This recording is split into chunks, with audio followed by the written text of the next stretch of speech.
Good afternoon from Aylesbury in the UK. It's midday on Thursday, the 30th of April, and I'm absolutely delighted because he's a local author, always a pleasure. And we have actually met in person when I went to his talk on his books. So we're here to learn all about Dan Burford from the very beginning ish, first thing that Dan remembers writing, up to what Dan's working on now, and very exciting. We'll have a new book out in June, so we'll talk about that and everything in between. So, welcome, Dan. Thank you. Can you remember the first thing you wrote, often at school, or something that springs to mind? Story that springs to mind was I was 15 and I wrote about a cricket team because I liked cricket. I still do like cricket. Yeah, And my English teacher said to me that it would be an amazing story because you put a twist in it. right. Um, and I put a twist about the family that the cricket captain came from, and it wasn't just a cricket story. And Mm. just one thing that stuck to me was if you could actually grip punctuation, you could actually write books. So yeah, when you ask me that, Morgan, that's the first thing that springs to mind. When I Yes. was Oh, how 15. So lovely. yeah. We were talking about this because Self Pub Fest happened. The first one happened last Sunday, and London Marathon Day, which I wasn't aware of when I'd scheduled this, and it also clashed with Bournemouth Writing Festival, and I put myself forward because I was one of their experts, editing expert last year, and they wanted me to do it again this year, and I'd already set this up and realised I couldn't do it, which was a shame. How did you get on in the London Marathon? So I did 5.5 hours as a time. It's my I've been lucky enough to do London 5 times. Um, but running saved me, was one of the things, from my health and that, and that's Mm, where some of the ideas from the writing had come from, was from running, mm, because you're out there on your own. But yeah, 5.5 hours, but I yeah. stopped to say hello to people, Oh, and just enjoyed the day, because yeah. it's just, if you've run any other marathons or done any other runs, London is just priceless, Morgan, because Oh, it's beautiful, isn't it? these the crowds are 3 or 4 deep at times. Mm. The place comes together for the runners. I just can't tell you how good the surrounding was. But Yeah. yeah, no, I enjoyed it. So sorry Yeah. I couldn't see you there Yeah, at Pub that's okay. Fest. Well, hopefully October. Do you put running in your? We did say, didn't we, that we go off at tangents, and we have chatted Mm. for quite a while before. Um, do you put running in your? Does it feature in your books? Um, the project that I'm doing at the moment, Morgan, I've got a secret project that I'm doing at the moment, for a release, which I've got hopefully second half of the summer autumn time, where Right. the guy does do a run, and I speak about his timings and the Mm. fact that running is his hobby. Um, but generally, no, running marathons and running things don't feature in any No, plots or storylines that I've written thus far, but there will be reference to it in a project that I'm because you doing don't you towards the don't want later to of the year. shoe it in, do you? Because I know sometimes we read books and you think, well, it's got nothing. What's the relevance? And then it pulls you out of the story. I think, and we'll come on to it naturally, no doubt, when we talk. I think I'm a firm believer that a story, you've got to let a story breathe. You've got to let the characters breathe. Mm. So if you try and shoehorn anything, let alone running in, and it doesn't fit in, No. I think that you can lose the idea that you've had, or the Mm. plot, or the aim of what you're trying to achieve, whatever it may be, by shoehorning. And that could even Sure. be character names, or shoehorning in something that a character necessarily does, like an occupation. So Mm. yeah, I agree with you. No. But I love the fact that your teacher was so encouraging. I had the Yeah. same in class 10, so I would have been 10 or 11 because it's a different system back then. And he was just the best teacher. And I knew him. He my dad had a photographic shop, a small chain of photographic shops, and he this Mike O'Toole loved photography, and so we'd often see him in the shops. But I think teachers can make or break, and syllabi can make or break I don't write historical. I don't read historical. I used to watch Downton Abbey, but history was my worst subject at school. I remember getting 2% in an exam once. I think it wasn't a serious exam, but all the 50 questions, and all the answers were dates, and I knew the important ones, and just didn't know the others. Anyway, so fast forward. So how long would it have been between your teacher saying that you should write novels to you thinking actually that's a good idea? So I'm 37 now. Happy to share that with the world. Born in 1988. So that happened around, just to give people nuance. That happened at the beginning of 2005. I read, what inspired me to read was there's a Scottish author called Alex Kane, and a book came out called Janie. And I'd always loved reading, Morgan. I'd always, loved literature and books, but I particularly loved the Martina Cole novels, the James Patterson, Alex Cross novels, Michael Bennett novels. So the Martina Cole, Kerry Barnes, Kimberley Chambers sort of vibe I'd always liked. And I always could write emails and could write things, and family would say, oh, I want to write an email about this, Dan, can you write it for me or whatever. But I don't know if epiphany is the word. See, although I write books, I do need to use the dictionary sometimes. But the kind of golden bulb light moment of, I could give this a go, even if it's in private, and have people feel the way I feel when I've read this book called Janie by Alex Kane. I just, there was a line in it that she uses the family name, like, I'm not just the family name. I'm not just a Hallahan. I'm the Hallahan. This woman. And I thought, do you know what? If I can make somebody feel about a book in one statement or one sentence. So I did a lot of ideas, drafts, shorthands, whatever you want to call it, draft, few page manuscripts and ideas in July 2023, middle of July. Wow. And then I just, and I kept a lot of it kind of locked up, Morgan. But if you have an idea, you write it down. That's the old adage, and that's what I did in 2023. And then last summer, I got into a Facebook group called the Not Rights Facebook group. It's it's basically gangland, Martina Cole, Kimberley Chambers. It's run by a very, very inspiring author called Kerry Barnes and her friend Daryl Easton. And that Facebook group is just full of people that love gangland. And I said, look, I want to give this a go. I don't know if I'm barking up the right tree, if the things that are in my mind are acceptable that you guys would read them. If I'm below par, you can be brutal with me. We can have a chat about it. But hopefully, if I hit the nail on the head, nothing ventured, nothing gained. And a author called Kerry Kaya gave me the encouragement, me everything, and I wrote Blood for Her Brothers first, but there was a story that was non-gangland, that was a thriller called Fractured Ties that I brought out, that I promised my son that I would get out first, because it was an emotional thriller. It spoke about a non-verbal autistic boy. It spoke about families that were fractured, and how they can get back together, the bonds that can sever through conflict or through differences. And there was a boy not battling with his sexuality, but he knew that he liked other boys.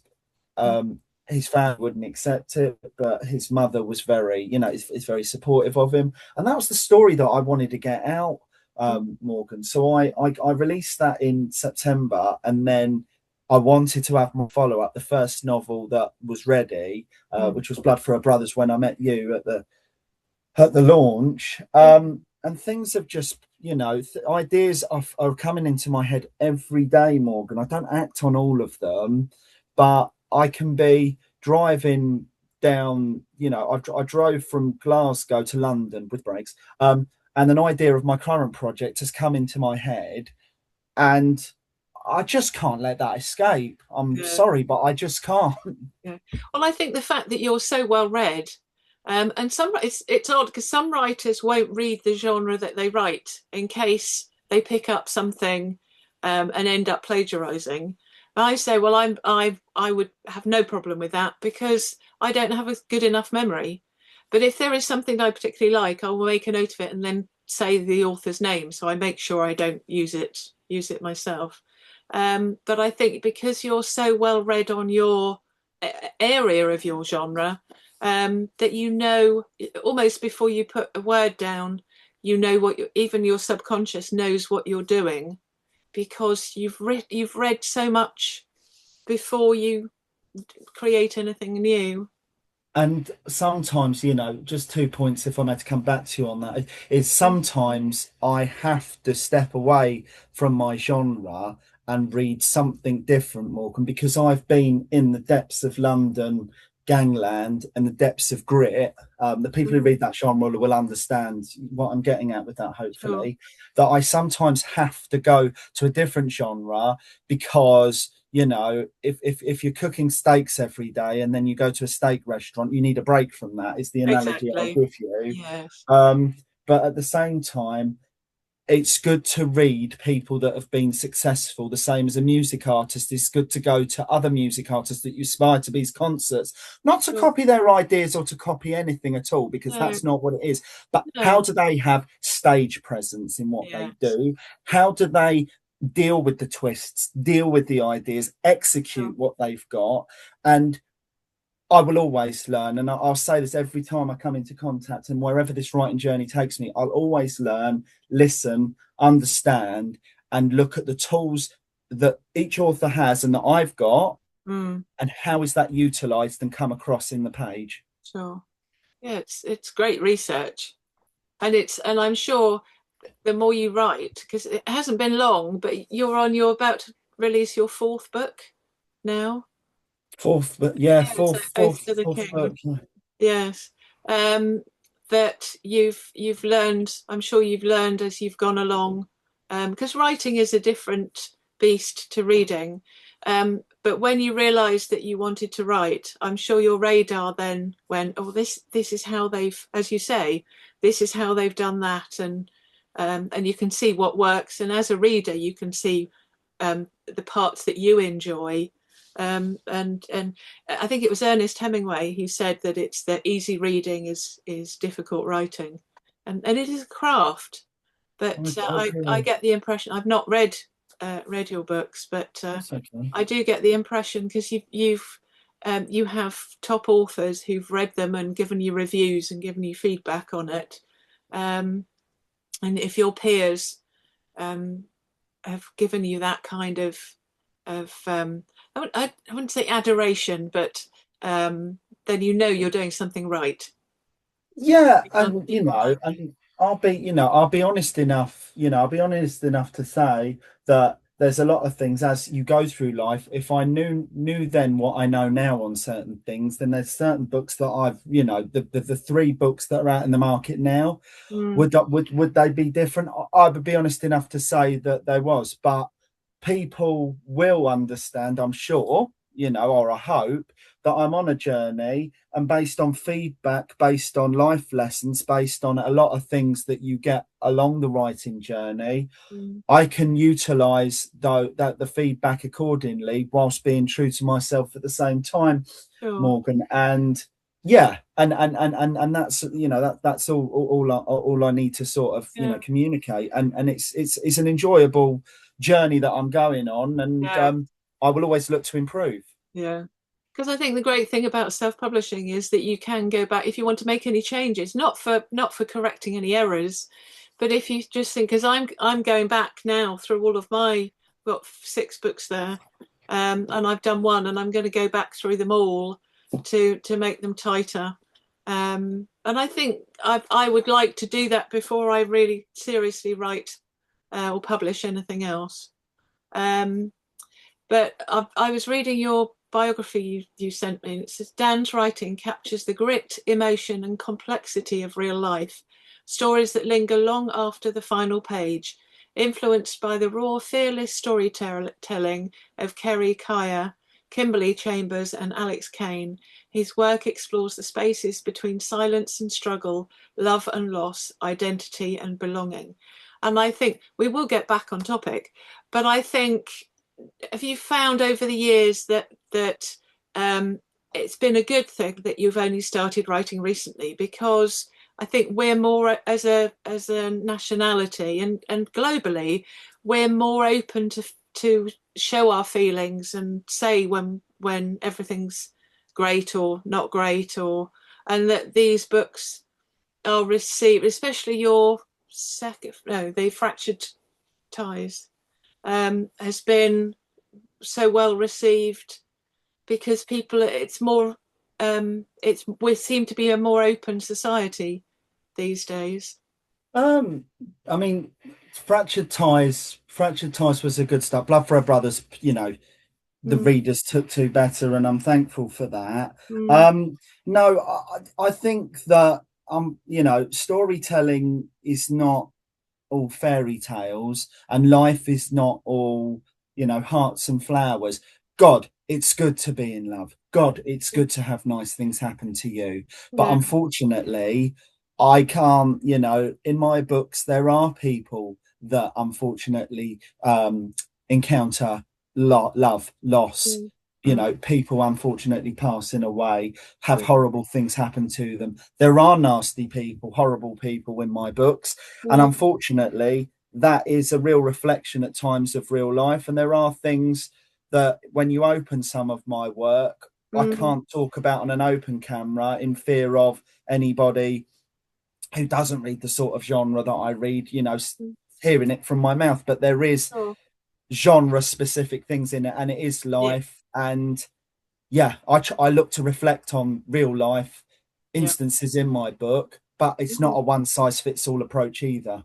No, but I think anybody, they say that you judge a book by the cover, but I think you can tell. I mean, with mine, you've got this one is a silhouette in a dark forest, and then this one, Serial Dieter, is a woman with a cake, or a woman with gloves and a cake above her head. So they are obviously, it should be obvious from the cover, um, the genre that people are reading. So if they don't want grit, then they they should know by your cover and the blurb what to expect. And they're brilliant covers, which we'll come on to in a Oh, minute. thank you. But when you finish, going back to sort of, once you've finished a book, who sees it first? I know you have So beta I've readers. Do you have somebody, a friend or family, who sees it? so so I have a network. I say a network. I don't know how many people constitute a network, but I've got a selection of people Mm, that's made up of um, a very switched on university graduate. And who's got a great job where he's very analytical and right. an English masterclass, shall we say? Yeah. Um, and then I've got another lady who is gives me real life and what things are like in the genre that I write. Yeah. Um, I've then got another lady in Wales who is like eagle eye. She's very eagle eye when it comes to things. And then I've built up a network of, like you say, the beta readers, the bloggers, the people that will Mm, give me the truth of you're barking up the wrong tree completely here, Dan. right. But that within the selection of the network or the selection of the people that I've Mm, got a good mix of people with different backgrounds, different opinions, and different outlooks on things that I'm able to do something. Because it's no good me having a literacy perfect book that the market's not going to accept. Okay. And I don't get things right first time. And I'm a firm believer of, mm, you know, authors don't need to be an English, graduate or perfect at the English language in order to write a story. Yeah, As absolutely. long as you've got people that can correct your mistakes before it goes into the big wide world, Yeah. as you know, then that's the way that it needs to go, and have trusted people with you.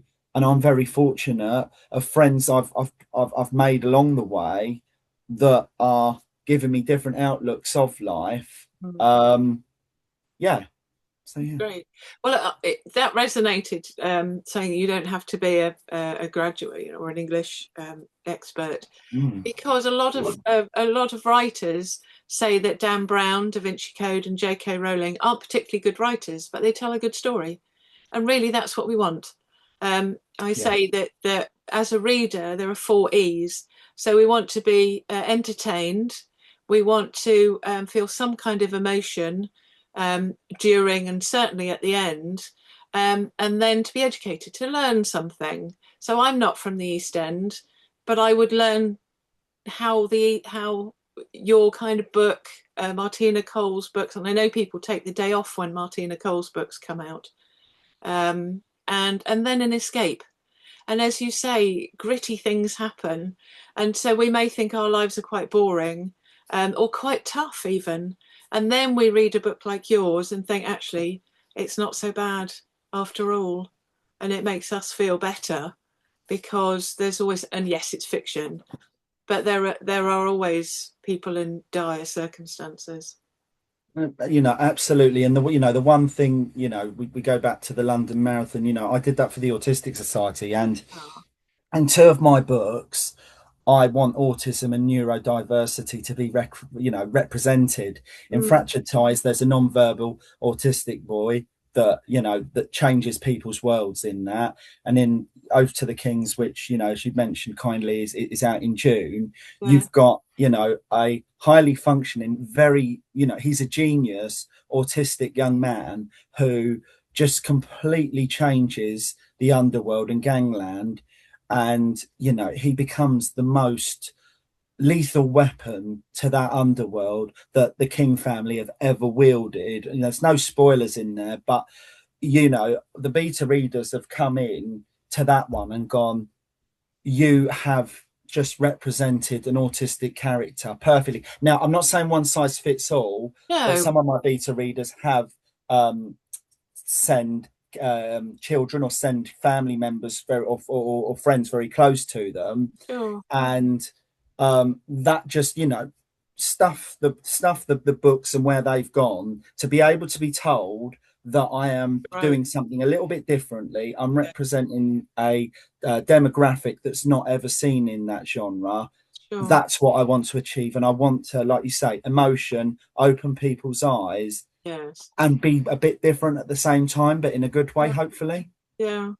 Can you show us your book covers one by one? Start at the beginning, Indeed, and then. indeed. So on this one, so I went on a bit of a journey with the book covers. Hmm, So a lot of my stuff is ebooks. So then when it then translated into paperback, I learned a lesson. So this one is Fractured Ties. As you can see, it is a little bit dark.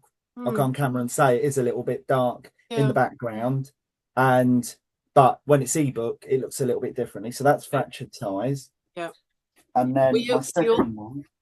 Sorry, go on. because Sorry, all Mum. the covers on your page on Self Pub Fest, so then people can see them as you've got them on Yeah, Amazon, or go on Amazon and buy them all, and then you will see them. No, they're indeed, fab, indeed. because And that's the thing is, quite often a book will come out, it's then picked up as a TV series or a film, and then comes out with the actors on the book cover, and then a TV tie-in. Whereas these look like TV stills with these characters in it, so they're spot on.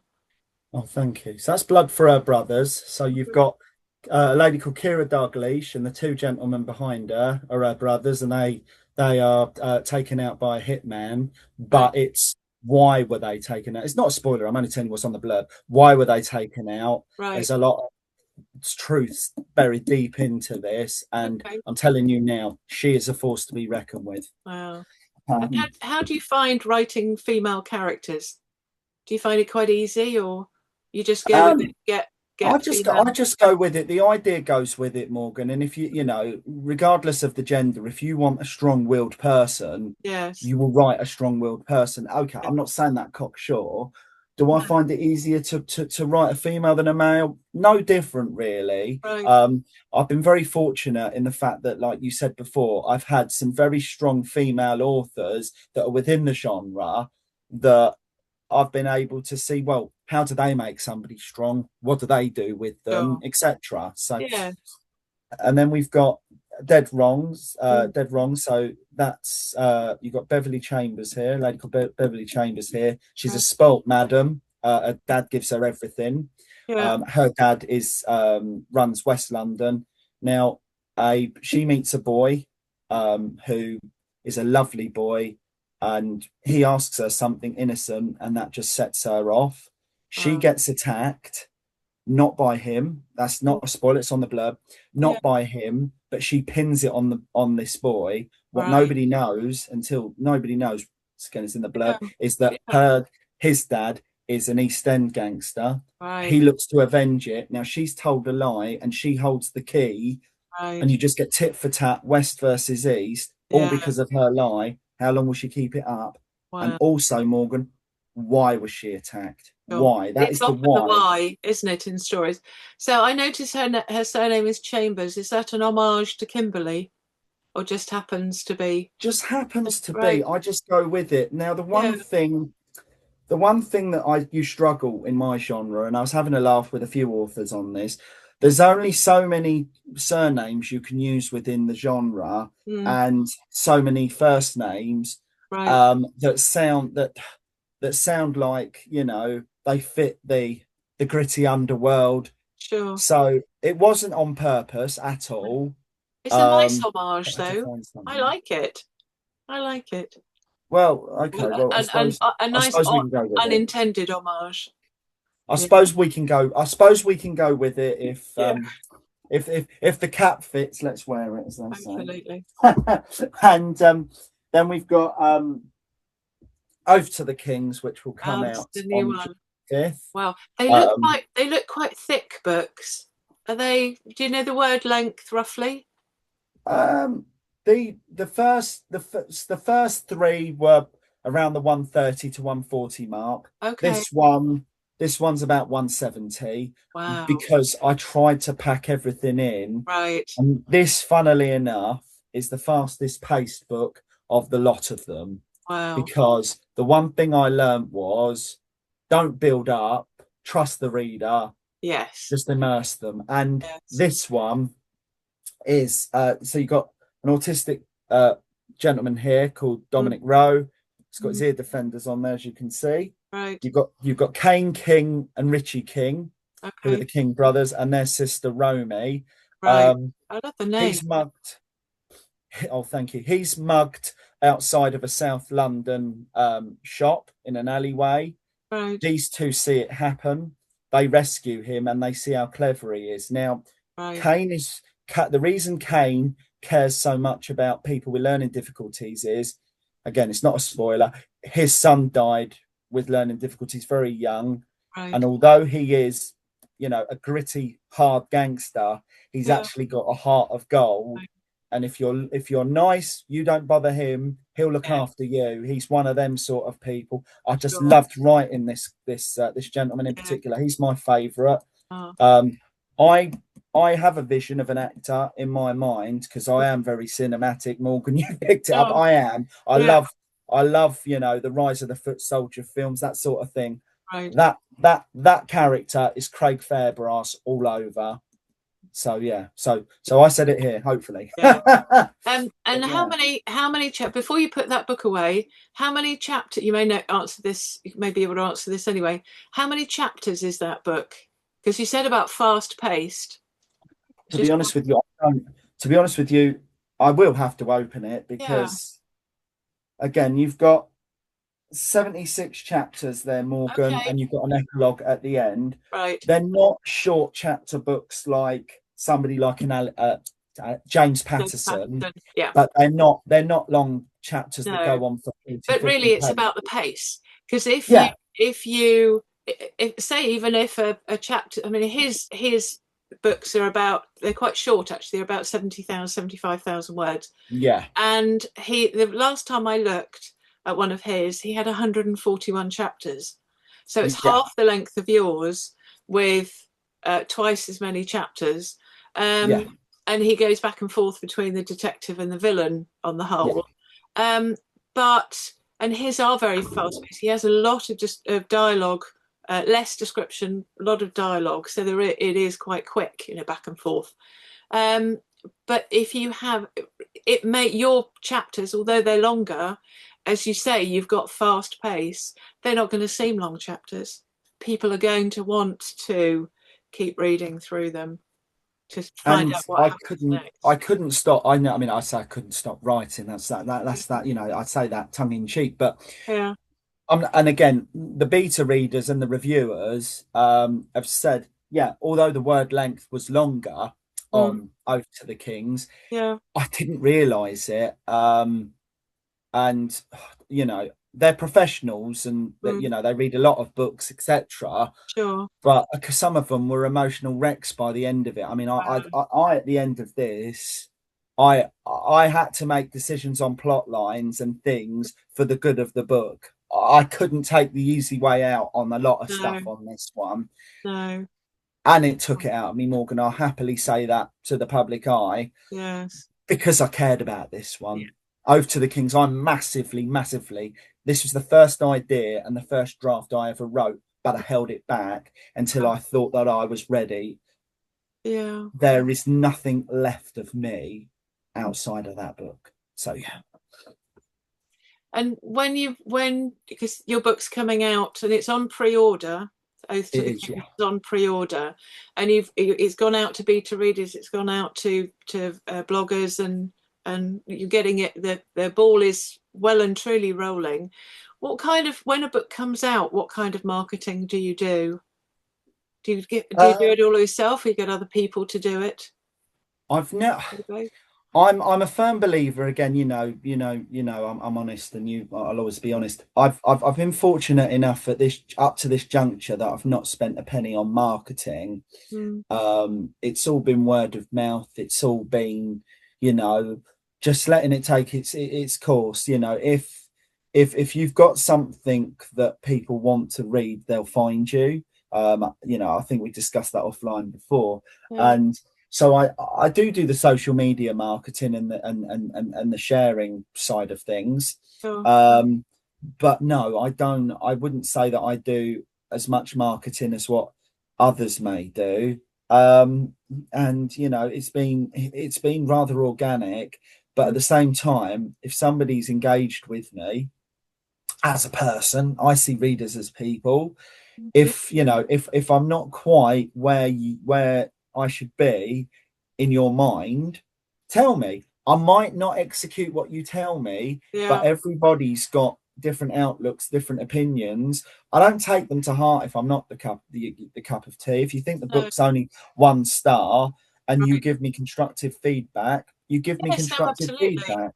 Yes, one of Um, my first. I tend not to read my reviews, but this one was originally, the serial data was originally traditionally published, and so I did look at the reviews, and there was a 1 star, and it said, I don't normally leave reviews for books, but this one was so bad I felt I had to, and I read it at 11 o'clock at night, and I didn't lose a wink of sleep. I thought it was hilarious, and the same book was a blogger's favourite book of the year, so I call it my Marmite book because it's literally gone from one extreme to the other, and it's all water off the cliched But ducks back. unlike Marmite or food, Morgan, I think as Uh, we've said before, no one's ever got food poisoning or ill from a book. So no, if somebody that's yeah, taken the trouble to give you 1 star and berate you, yeah, somebody might say, "Well, is Morgan Bailey that bad? I'll read the blooming thing," yes, And then you've, exactly. Well, that's why I you didn't. know, Yes, that's why it didn't bother me. I thought it was quite. so you've made another couple of sales Yeah, from what could be negative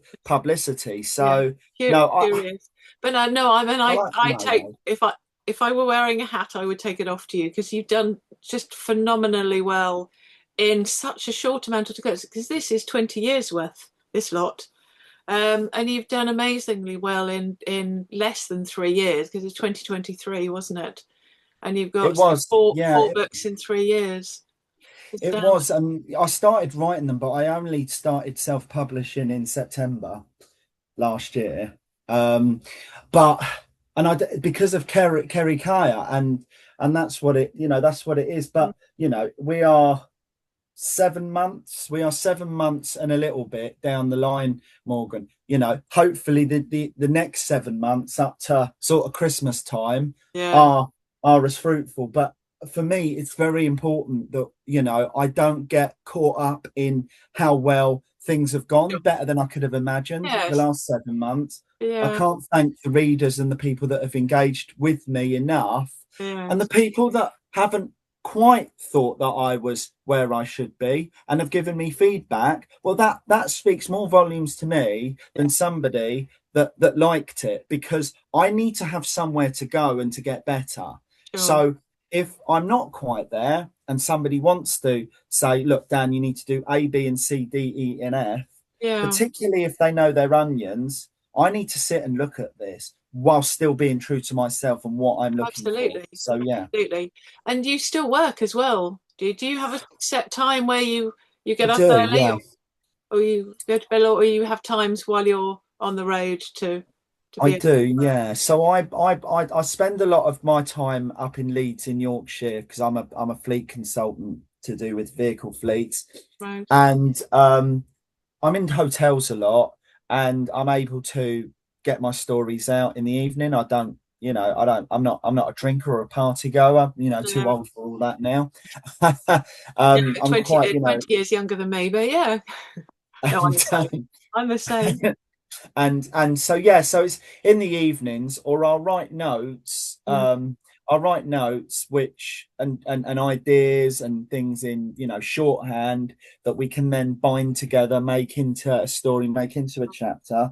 And yeah, the ideas just come to I'm driving up the M1, and I've set a scene, and all of a sudden somebody in my project at the moment that I want to go through road A, I'm going now. They can go through road B, and that could all be because of a song that I've listened to on the radio. yes, 80s music's good for that.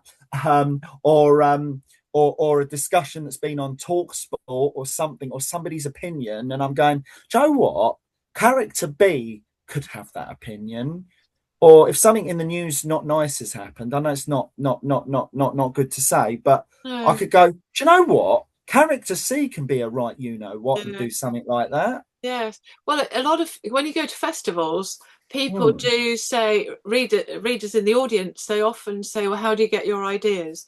And they are everywhere. As you say, you've just heard a news story, or you've just thought of something, and I don't struggle with ideas either. And I tend to write short stories. I do write novels as well, but I love writing short stories. And so I love, because I have so many ideas. I could literally just write short stories all day, every day, and do nothing else pretty much. And so I'm very lucky that and with short stories, it doesn't matter so much if some are stronger than others. Um, but I just think it's a wonderful thing to be able to do, and how lucky are we that we love it so much. And so, what does the future hold for you as an author? What's your aspiration? I just want to be the best that I can be.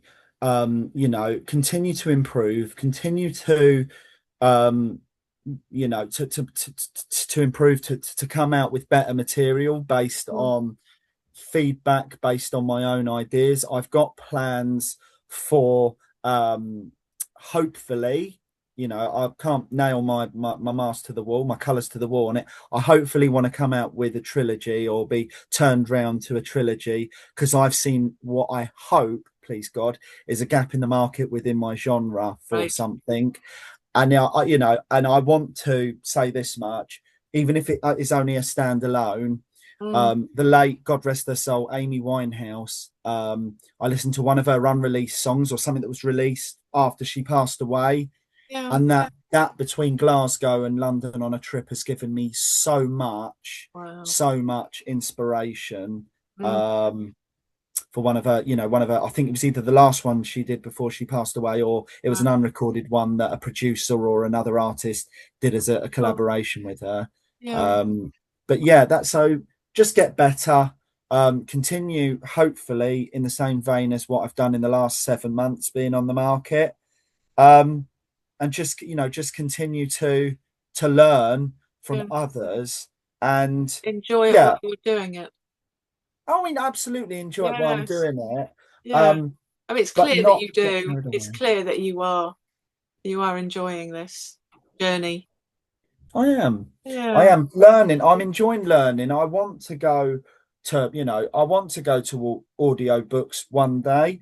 Mm, Well, if that's meant to be, Morgan, that will happen organically. sure. But I don't want to get wrapped up in vanity, if that's the word, and just do Mm, something for vanity or for something's sake. mm, I'm just grateful the journey that I've been on and the people that I've met along the way. The guy that does my covers, Sam Shaw, he's in the same boat as me. He's finding it out. right. We connected, and you know, and that's where you mentioned my covers. I've got so much to thank a gentleman Oh, they're who's fantastic unknown called covers. Sam Shaw or Samuel Yeah. Shaw. He's based in Cambridgeshire, sort of Peterborough, sort of St Neots way. Mm, I mean, he's coming up with, and what he's done for this project that I'm doing at the moment. I'm just blown away. wow. He hits the nail on the head every time I give Yeah. him a synopsis or a narrative. Sure. And that's what it's about. It's about people. Nobody on their own, although my name's on the book, nobody on their own can achieve anything without, the help and collaboration of another Sure. person.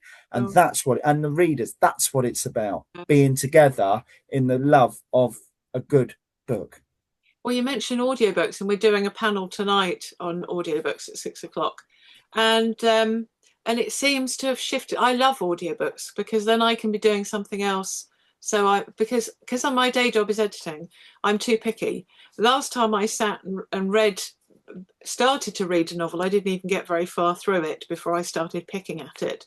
Was 8 years ago, almost 8 years. It'd be 8 years this August.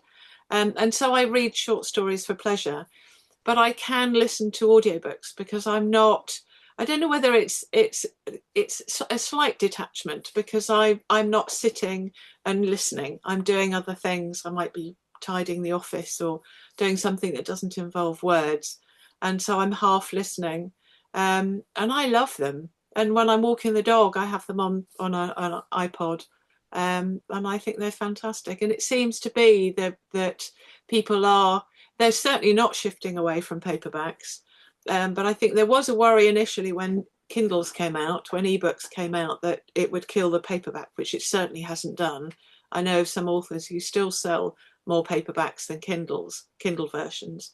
But I think the whole audiobooks, and obviously they've been around for years, a bit like podcasts, they've been around for years, but it's all of a sudden the sort of audible options really seem to be so popular, and it would So be a there's great step for you to take. there's two, I listen to audiobooks as well Mm, as read, when I'm traveling, and mm, there's two voice actors that are just, honestly, they are geniuses, and I will name them on it. And that is Annie Aldington. She is just if you yeah, listen to her, I don't know if she does any genres you like. right, The woman's just a genius at what she can do. She's so versatile. And then there's a younger lady called Alison Campbell, okay. and both of them are just, I'm in awe. So, Wow. and they make your writing come to life. So if I'm Yeah, ever lucky enough to, please God, work with Annie Aldington, who's my yeah, first choice, I'd just be so emotional because she'd make my books come to life. And I'll be honest enough to say some of the characters I've written, Morgan, have have her voice or her impression or her in character within that, yeah, because I see it. yeah, Reading, you've got your own opinion. When you hear it, it's a lot more sensual, yeah. because you can hear it, the tone, and you Mm, can feel it. mm. So yeah, Well, when we're writing our characters, we picture them, don't we? I mean, we do. sometimes I go on Google and just put a word of a woman in her 50s with long dark hair or something, and then Mm. find somebody I think looks like our character. And the sound. This is why we should all read our writing out, or get our computer to do it. I have a Kindle Fire, and that does text to speech, so it reads it out to me, and it really does make a difference. So I think it would be a great next. There's a lot of work to it, but a great next step. But I have probably over 200 audiobooks because I get them from charity shops, and I've downloaded, streamed some over the years, and gone to libraries and borrowed them and put them on my computer and listened to them, including a few Martina Coles.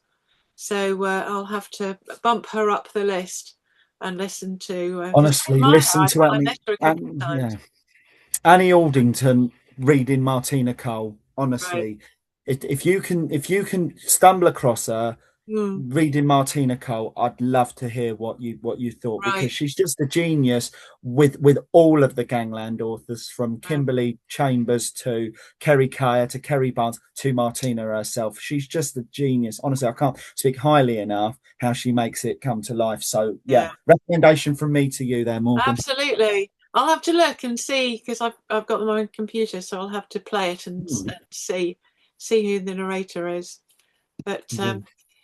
no, it's been a pleasure. Thank you, Dan, and hopefully Well, see you. But if you go to the calendar on the website and have a look and see what appeals to you, and pop in any time if there's space. Come on a panel.